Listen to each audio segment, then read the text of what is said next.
Welcome to the John and Heidi Show podcast. John and Heidi. Here's John and Heidi. Today is a special day, Heidi. Do you know what today is? What is today, John? Oh, I thought you'd never ask. Today is a Wednesday. It's the 24th day of June. It's National Pralines Day, and it's National Parchment Day. So that's it. Those two things. Pretty uneventful day. Pralines and parchment. Somebody's going to have a fun day. Okay. I'm going to have. Somebody's going to celebrate. Oh, yeah. I'm going to have a fun day as well because I'm going to visit with very funny comedian Baron Vaughn. We've got a comedy call today. Going to be chatting with him about a lot of different things, but he's the new host of a program called The Great Debate. It's on Thursdays, just premiered, I believe, last week maybe, on Sci-Fi Channel, The Great Debate. And it sounds real fun. Going to chat with him all about it coming up in just a bit.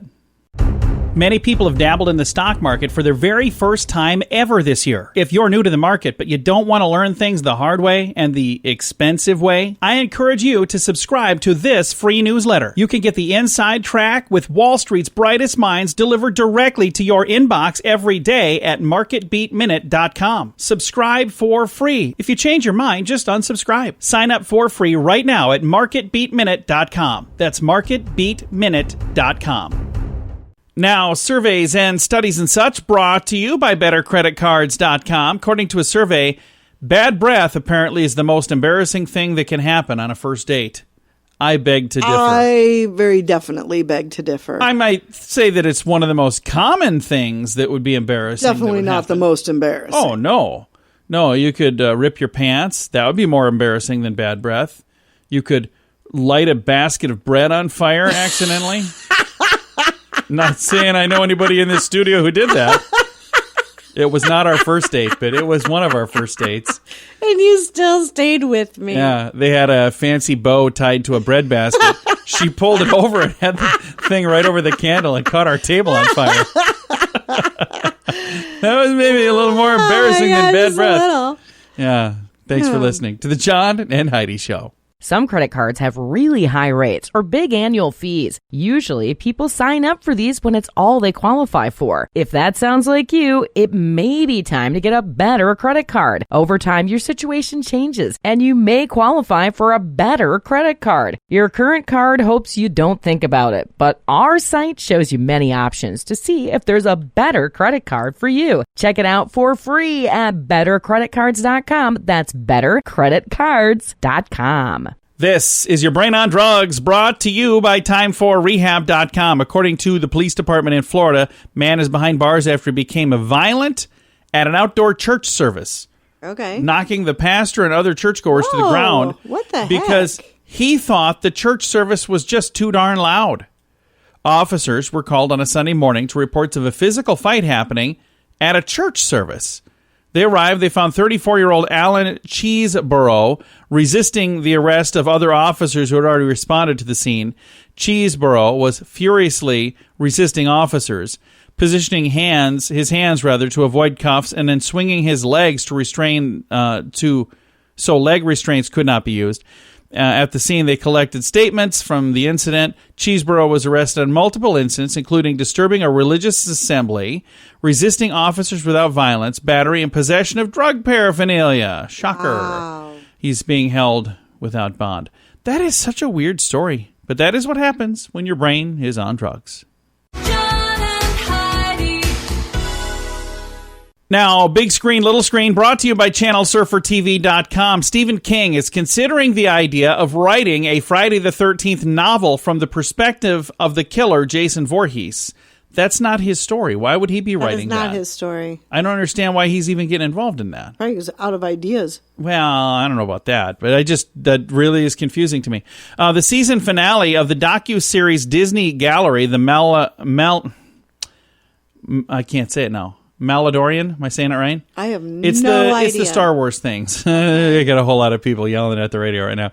Anyway, Mandalorian. Thank you. You yelled it enough. I still have no idea. Anyway, the final episode, Mark Hamill voiced a drone bartender in the 5th episode. It was an uncredited role. Creator Jon Favreau said the droid's name, EV9D9, says that he was previously seen torturing other droids in The Return of the Jedi. So, anyway. I didn't know Jon Favreau had anything to do. Oh yeah, with he the did Star Wars stuff. Mandalorian. See, I said it right away that time. So I love yeah, him. I yeah. think he seems like a neat. He does. Neat guy. Seems like a fun dude. That is your big screen, little screen on the John and Heidi Show. We're here to make it better. If you find that drug or alcohol problems are hitting you too close to home, you can get help. Maybe it's time for rehab. Your insurance may even cover everything. Learn more at timeforrehab.com. Get help for a drug or alcohol problem within 24 hours. We're here to make it better. Get more information at timeforrehab.com. That's timeforrehab.com. Now your scoop of the day. It comes your way, courtesy of InsuranceChicken.com. J-Lo and A-Rod, Alex Rodriguez and Jennifer Lopez. For those of you who are not, cool. they found a new backer in their bid to purchase the New York Mets. So they've been working on that for a while. They'd called and asked Heidi and I, will you guys be interested? And we're like, we just don't know anything about sports. So yeah, we have to get together for brunch, maybe mimosas, something like that. But no, we're not going to be able to. I felt bad. I know, it was really tough. I'm glad to hear they're finding somebody else. They didn't ask us. They don't even know us. I think people know that. I want to make sure. Every once in a while, we'll say some silly I love comment. how you do that. I just want to make sure. You always have I to. can't. No. I can't leave that hanging. Elon Musk and his wife Grimes Musk shared their child's birth certificate to prove they really did name the baby what they said they named the baby. XAEA-XII. That's the baby's name. I don't know how you say that, but got a feeling...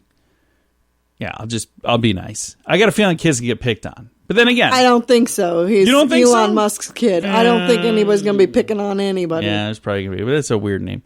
I wonder... They got to come up with something. Just call him X for short? I have no idea. Probably. Kanye West. Oh, hey, he has interesting names for his children, too. He may expand his Yeezy brand into beauty and skincare products. So that's something to look for. Coming up here... Oh, we had a discussion about this. Is the 4th of July this weekend or next weekend? No, it's next weekend. But Heidi said that I can't say that because weekend. She's saying next weekend would be the 26th and 27th and 28th. No, that's this weekend. Anyway. This next weekend. It's this coming weekend. I'm not it's saying the next Saturday. This next week. I'm saying next weekend. Oh my gosh. It's next weekend. Anyway, on the 4th of July, which happens to be not this Saturday, but the weekend after next. Next Saturday. No, the weekend after next would be a Saturday. No, it would not. You're middle of July all over.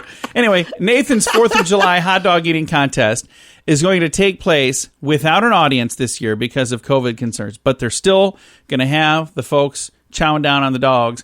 I might be talking to Joey Chestnut. We talked a couple years in the past, and I got a message the other day to see if I wanted to do an interview. So I said yes, but I don't have a book.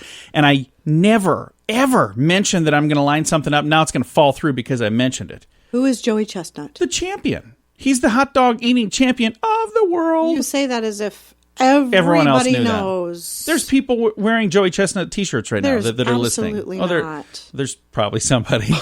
And one last thing here. The NBA released their 100-page rule book to play out the remainder of the season in quarantine, their strict social distancing guidelines. 100-page rule book just for, not the game, this is just for how they're planning to go forward. This is all so confusing. Thanks for listening to the John and Heidi Show. Do you pay too much for insurance? Have you looked around? Or are you too chicken? Don't be afraid to look around to see if you can find a better deal at InsuranceChicken.com. We make it super simple for you to see rates from several different companies, to see what they have to offer, all in one place. Peck out great insurance deals at InsuranceChicken.com. Is it time for you to cross the road? See if we can save you money each month at InsuranceChicken.com. That's InsuranceChicken.com. Thank you for listening to the John and Heidi Show. Very funny guest today for our comedy call. We have joining us Baron Vaughn. And Baron, how are you doing today, sir? I am doing fantastically fantastic. A little tired, a little dry in the eyes, but other than that, in good health and good spirits. How about yourself? I'm doing pretty darn good as well, but now I'm striving to be fantastically fantastic because that sounds pretty darn good. And another thing that sounds good is the Great Debate on Sci-Fi. You are the host of this. What a fun idea. Where'd this come from? Well, as far as I know, it had existed a little bit as a panel show, not a little bit, a lot of it, that was doing the rounds at some of the cons, New York Comic-Cons, obviously the San Diego Comic-Con, back when cons were allowed. And I did it a few different places as a panelist, including New York Comic-Con and South by Southwest. And it sort of evolved out of, the fact that nerds love to disagree with each other. And that it can be, entertaining. So as much as I know, like a bunch of people over there at Sci-Fi Wire, including my friend TJ Chambers, decided, let's do this as a show. I don't know how many times they said show, but I'm pretty sure it was more than thrice. Yes, at least. So the concept for the program is, it's called, again, The Great Debate, but it would be a topic like, who would make a worse boss, Darth Vader or the Joker? And then people get to debate this. And I think the best part is a lot of the people that are involved in this are very funny people, right? Yes, indeed. And that's really what it is, if you want to, cut it down to its bones, is a bunch of funny people being funny about silly stuff.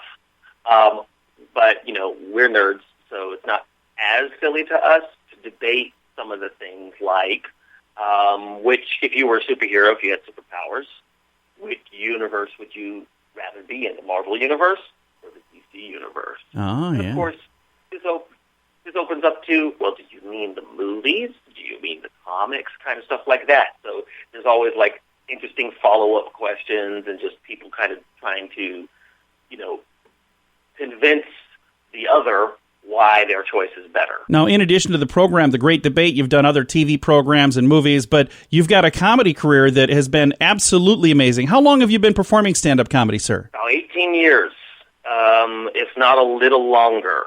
I'm starting to get fuzzy on the exact date that I started. I'm pretty sure it was the summer of 2001, which would be, almost 19 years ago. So I guess last time I was asked this question, it was about a year ago. And like I mentioned, in addition to the stand-up comedy, you've also been on movies and television programs, things like Mystery Science Theater 3000, also the TV program Gracie and Frank. Now, when you're doing those things, you're reading somebody else's lines quite often, but when you're hosting this show, it's not reading lines. You've got to be very, very spontaneous for this, don't you? Yes, I do. I'm playing myself in a strange way, So it's like to sort of be not only the host, but also the sort of moderator, if you will, of the debate.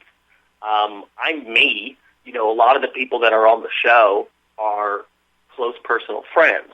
So there's already, luckily, with a lot of people, a level of intimacy, and even people I didn't know as well, they luckily sort of just, fit into that flow really easily. But it is kind of it's an interesting balance, trying to keep everything together and also trying to keep it light at the exact same time. But, doing this is definitely if acting is on one side of the spectrum and stand-up is on the other side, this is directly in the middle. And the Great Debate on the Sci-Fi TV network just started last week. Which night of the week can we watch this now? Thursday on Sci-Fi, and it'll be playing every Thursday for, as long as it's on. Well, I hope that's I hope that's a long, long time, and I hope we get a chance to chat here on your 10th anniversary of that. That'd be fantastic. Yes, it would be. It would be, and you would probably start that conversation by being like, here's what I disagree with what you said in last time. It's almost like you know me. That's kind of crazy. No, thank you very much for taking the time to chat. It's been a lot of fun, and I wish you the very best on the program, sir. Back at you. Thank you very much for having me. Absolutely. Again, our guest today has been Baron Vaughn. Very funny comedian and very nice guy as well. And he's the host of a program called The Great Debate. It's available now on Sci-Fi. I'm going to throw a link to all of the information in the show notes for today at johnandheidishow.com. Many people have dabbled in the stock market for their very first time ever this year. If you're new to the market, but you don't want to learn things the hard way and the expensive way, I encourage you to subscribe to this free newsletter. You can get the inside track with Wall Street's brightest minds delivered directly to your inbox every day at marketbeatminute.com. Subscribe for free. If you change your mind, just unsubscribe. Sign up for free right now at marketbeatminute.com. That's marketbeatminute.com. Fun fact for you, Heidi. What's that, John? Have you ever heard anybody say they Macgyvered something? Yes. It's a word. Macgyvered is an actual word. It's in the Oxford English Dictionary. The original MacGyver series ran, I didn't realize it was this long, from 1985 to 1992. Did you realize it was 7 years? Oh, yeah. I was thinking it was like 2 or 3 years, but apparently I just missed a few. The main character could fashion pretty much anything out of pretty much anything. He was amazing. And that's where Macgyvered came from. It's an adjective meaning adapting or improvising in an ingenious or expedient way. March of 2019, the term was officially added to the Oxford English Dictionary. It only took 34 years. They added it when? 2019? Yeah, last year. So it took them 34 years to get it there, but you can MacGyver something now, and it's a thing. Thanks for listening. That is crazy. I would think that most people nowadays wouldn't even know what it means. But now it's an official thing. Yeah. Huh. Now you know. It's All right. today's fun fact. Some credit cards have really high rates or big annual fees. Usually, people sign up for these when it's all they qualify for. If that sounds like you, it may be time to get a better credit card. Over time, your situation changes, and you may qualify for a better credit card. Your current card hopes you don't think about it, but our site shows you many options to see if there's a better credit card for you. Check it out for free at bettercreditcards.com. That's bettercreditcards.com. A news headline now from somewhere in this world. I don't think that's how I usually start this. Let's just pretend like I said all that right. Dateline, Canada. With the security detail, Prince Harry and Meghan Markle's private stay in British Columbia cost Canadian taxpayers $40,000. Why would it cost the taxpayers? So, They're the ones who chose to go there. Here's the thing I don't understand. I don't get this. But sometimes I feel like some of this stuff is unfair because I know that they were paying for their own security, but there's, I believe, if I understand this correctly, from the very little that I know from this headline, this would be their security detail working with local law enforcement. So the time that they used, but the local law enforcement would have been doing something else if they weren't doing this. So it's not like, well, they had to bring in a whole new team of people. So sometimes I think these numbers... I don't know. I know you guys think I'm just sticking up for my buddy Prince Harry and my pal Meghan Markle, but I don't even know them. So that's not what this is. But it is a very interesting thing. If you want to read the story, I've got it. It's right there. It's in the show notes for today at johnandheidishow.com. We're here to make it better. If you find that drug or alcohol problems are hitting you too close to home, you can get help. Maybe it's time for rehab. Your insurance may even cover everything. Learn more at timeforrehab.com. Get help for a drug or alcohol problem within 24 hours. We're here to make it better. Get more information at timeforrehab.com. That's timeforrehab.com. Now, some weird news brought to you by WeirdGiftOfTheDay.com. Bizarre story here. A Brooklyn Assembly candidate once mooned a couple who was, having relations, if you know what I mean, and then blogged about it. Emily Gallagher, who is mounting a primary challenge against a different assemblyman, recounted this strange escapade in a 2003 live journal post back when she was a 19-year-old student at a college in New York State, upstate New York, rather. According to the post, she was visiting friends in Syracuse when she spotted a couple, doing a thing in a window that she was looking through, and she was watching them. And then when they realized they had an audience, she mooned them. Okay. She was 19 at the time. Now she's 36. The community activist's other past posts reveal similar sophomoric behavior. In a separate entry strewn with misspelling, she recalls throwing a homeless party with some friends where you were supposed to dress up like a hobo and then pass around bottles concealed in paper bags. So there are people that are saying That's a fun party. that is not a good idea. So there are people that are saying she should not be running for office. Everybody does stupid stuff when they're younger. I don't know. There's a line Why somewhere. I will never run for know. office. Do you think there's anybody that's trying to even encourage that? No. Actually, yes. I have had people These encourage people that. are insane. Thanks for listening to today's Weird News. John and Heidi. Now your moment of duh, brought to you by InsuranceChicken.com. A Boston man led several police departments on about a 20-mile car chase through Massachusetts and New Hampshire with 5 children in the vehicle. At about 11:42 a.m., they were told to be on the lookout for a blue Honda Odyssey. Police initially reported a man, identified as 29-year-old Alphys Slyman, had thrown a woman from the car while he was driving in Massachusetts. Later, they found out that she actually jumped out of the vehicle. Police say that the incident was being live-streamed from inside the vehicle. At one point, he claimed his neighbors were spies. He also posted earlier that morning the coronavirus was man-made and that former President John F. Kennedy faked his own death. There's a lot of stuff going on here. Yeah. Eventually, he was taken into custody without incident. The 5 children were returned to their mother. I'm not sure what was going on in that entire story, but that's why it's today. It could have been weird news. That probably should have been. But instead, it was today's moment of duh. Do you pay too much for insurance? Have you looked around? Or are you too chicken? Don't be afraid to look around to see if you can find a better deal at InsuranceChicken.com. We make it super simple for you to see rates from several different companies, to see what they have to offer, all in one place. Peck out great insurance deals at InsuranceChicken.com. Is it time for you to cross the road? See if we can save you money each month at InsuranceChicken.com. That's InsuranceChicken.com. Time now for fake news or Florida. Heidi, tell me, is this a true story from the great state of Florida, or is it fake news made up to trick you and amuse me? Okay. Are you ready? I am ready. Fake news or Florida. Florida man stole 75 pool floats so he could have relations with them. Fake news or Florida? I'm going to say Florida. It is. It is a true story. I'm not really sure what that's all about. 75 pool... I don't even know if I want to know. There's a link. I'm not clicking it. I'm not encouraged. I should delete that from the show notes.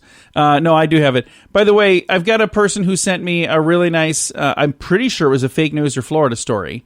And then I responded back to the email. They sent it to me, and like a minute later, I replied to the email because it didn't say. It just said like what the story was. Right.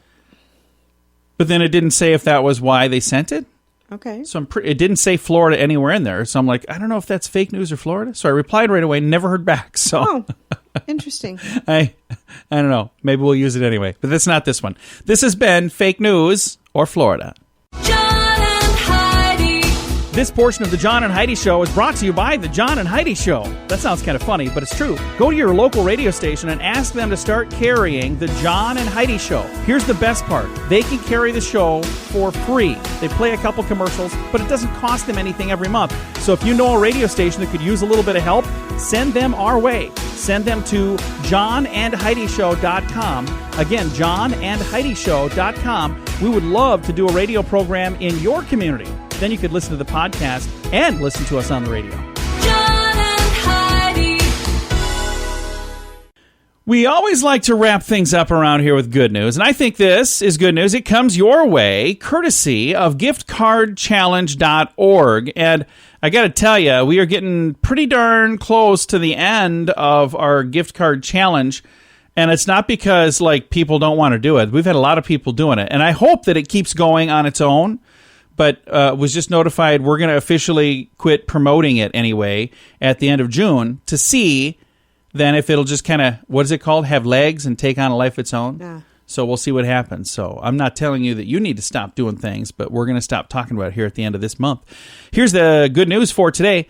Texas man saves woman's life at Kroger. Love this. A milk run to a grocery store turned into a life-saving situation for a man in Texas.